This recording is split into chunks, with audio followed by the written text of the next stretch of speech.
Assalamualaikum warahmatullahi wabarakatuh.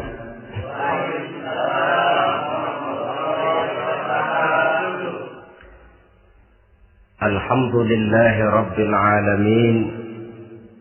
Wassalatu wassalamu ala ashrafil anbiya'i wal mursalin, Sayyidina wa maulana Muhammadin wa ala alihi wa ashabihil mujahidin at-tahirin, amma ba'd.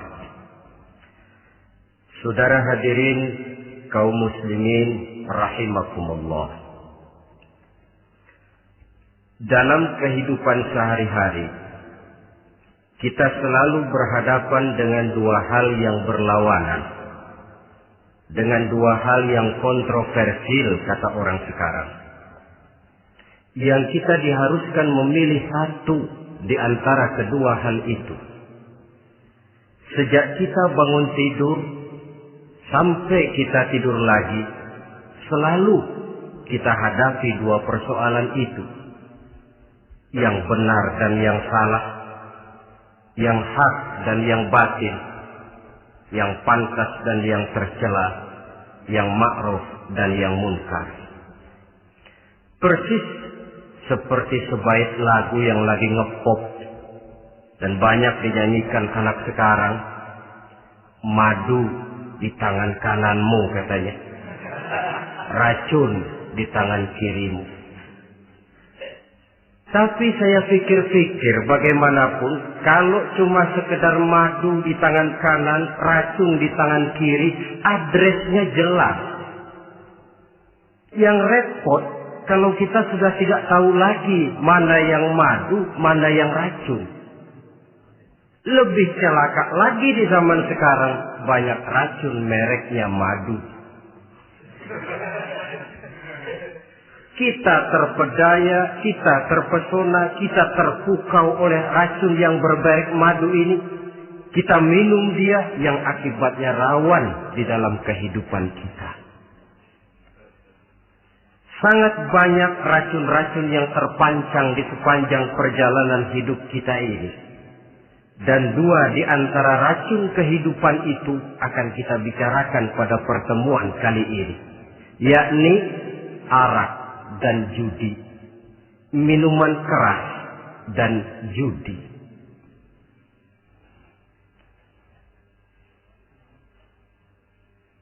Sebagai yang kita maklum bahwa Islam bertujuan memelihara kemuliaan manusia yang diciptakan fi ahsani taqwim, dalam bentuk yang paling sempurna. Arak atau minuman keras jelas merupakan hal yang merusak dari berbagai aspek kehidupan. Entah kesehatan tubuh, entah pertumbuhan akal, ketentraman rumah tangga, ketentraman masyarakat, bangsa dan negara. Cobalah sejenak kita adakan penyelidikan. Kalau masuk kita ke dalam penjara, melihat sel-sel di sana, berapa banyak yang mendekam di sel karena urusan minuman keras. Masuk kita ke rumah sakit, berapa banyak yang dirawat akibat minuman keras, akibat stres yang dialaminya. Berapa banyak rumah tangga berantakan, berapa banyak pembunuhan terjadi, pemerkosaan terjadi akibat daripada minuman keras ini. Yang paling ironi kalau dia sudah menyerang anak-anak muda kita. Padahal kita tahu remaja, pemuda adalah bentuk miniatur daripada kehidupan suatu bangsa.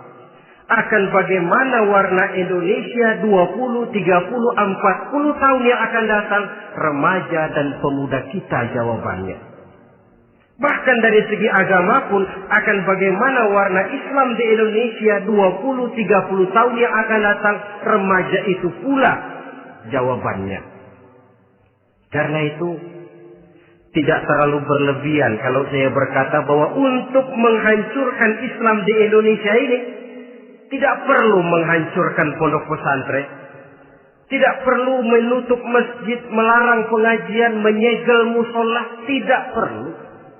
Untuk menghancurkan Islam di Indonesia cukup dengan meracuni remaja, pemuda-pemudi Islam di Indonesia. Kalau mereka sudah diracuni, dijauhkan dari agamanya, masalahnya tinggal menunggu pergantian generasi.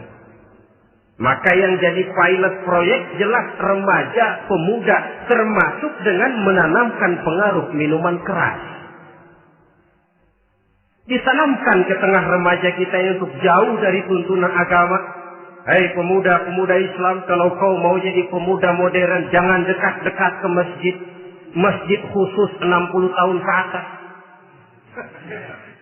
Sepertinya di depan masjid itu ada papan pengumuman masjid khusus 60 tahun ke atas. Baca Quran kolot. Seiring dengan itu lalu modernisasi diartikan dengan westernisasi. Kau tidak akan bisa jadi pemuda modern sebelum semua yang datang dari barat kau telan mentah-mentah. Kau harus bisa bergaul seperti orang barat, berumah tangga macam orang barat, makan minum seperti orang barat. Kalau nyanyi lagu barat yang orang lain gak ngerti, kamu juga gak tahu.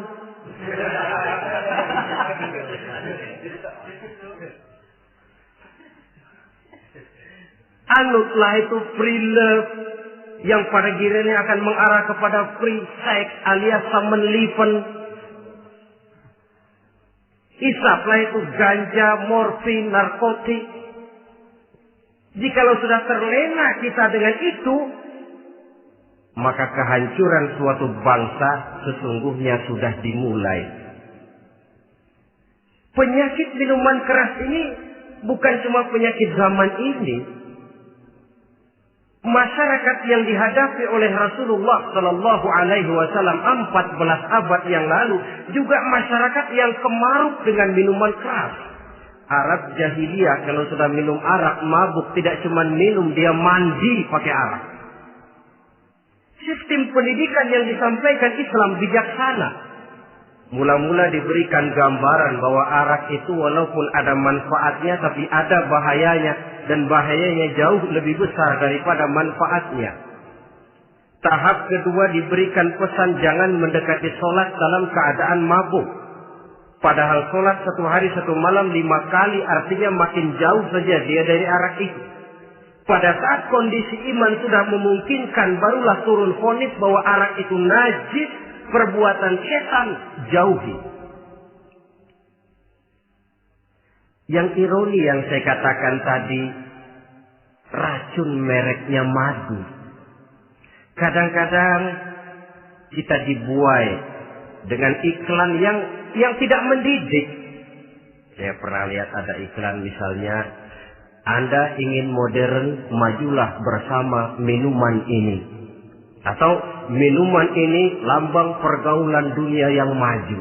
Modern diukur dari minuman. Yang jadi korban akhirnya remaja dan pemuda-pemudi kita. Saya teringat satu analisa dari Rasulullah Sallallahu Alaihi Wasallam. Beliau bersabda, "Inna min asratis sa'ah." Sesungguhnya di antara tanda-tanda kiamat. Apa kiamat itu? Dalam arti yang umum, kiamat itu saat di mana alam ini hancur, bumi gempa, air laut tumpah ke darat, gunung meletus, planet-planet bertabrakan, lalu semua yang bernama hidup mati. Itu kiamat beneran. Saya nggak mau cerita kiamat beneran, sebab saya sendiri nggak kepengen ngalamin. Yang sering kita ngalami ini kiamat kecil-kecilan, kiamat mini. Apa kiamat mini itu? Hancurnya sendi-sendi kehidupan sosial. Maksiat merajalela, munkarat menjadi-jadi. Yang ma'ruf dianggap munkar, yang munkar malah menjadi ma'ruf. Yang salah disanjung-sanjung, yang benar dicaci maki. Tuntunan dianggap tontonan, tontonan malah jadi tuntunan. Kan kiamat kalau sudah begitu. Penjungkiran nilai. Kenapa hal semacam ini bisa terjadi? Penyebabnya kata Nabi, pertama ayyurfa'al ilmu. Ilmu diangkat oleh Allah. Bagaimana cara Allah mengangkat ilmu dan apa maksudnya itu? Allah mengangkat ilmu itu, saudara, caranya pertama dengan mewafatkan ulama. Makin banyak ulama wafat, makin banyak ilmu ditarik. Yang kedua, kurangnya minat orang untuk belajar agama. Kalau sudah klop macam itu, artinya agama sudah disudutkan ke pojok-pojok kehidupan. Agama cuma sekedar tinggal dekorasi. Agama cuma seminar, cuma kongres, cuma muktamar. Tapi bahwa agama merupakan realita dalam kehidupan, itu tidak pernah terwujud. Kalau ulama sudah tiada, minat orang belajar agama berkurang, maka ajaran Allah tidak lagi didenungkan orang. Dikala itu, wa yuzharul jahlu, akan muncullah kebodohan. Nampak kebodohan di mana-mana. Muncul permissive society, masyarakat yang merasa boleh hidup dengan kaidah serba boleh. Tidak ada halal, tidak ada haram. Tidak ada hak, tidak ada batil. Semuanya serba boleh. Kalau sudah begitu kondisi masyarakat, terjadilah apa yang dianalisa oleh Nabi. Dikala itu, wayabsu zina. Zina dikerjakan berterang-terangan.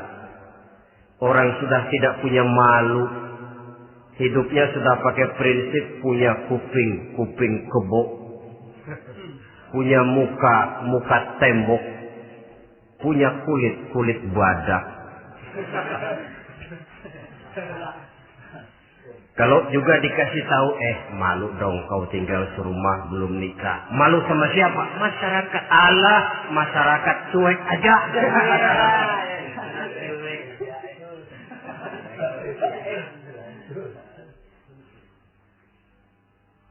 Bukankah realita kalau kita ikuti surat-surat kabar, berapa banyak sudah gadis-gadis bergelimpangan jadi korban?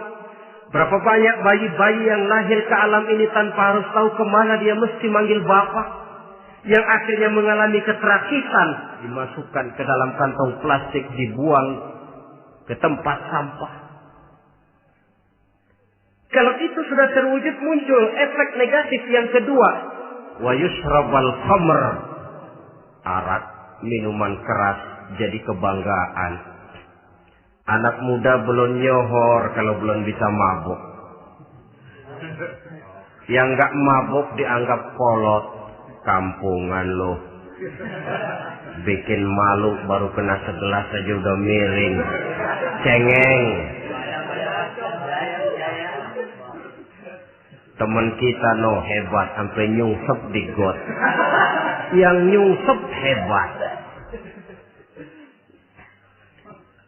Ya, kalau cuma yang hancur kehidupan pribadi. Tapi kalau sudah menyangkut masa depan, yang berarti masa depan suatu generasi adalah merupakan masa depan daripada suatu bangsa. Begitu kerasnya Islam ini melarang minuman keras.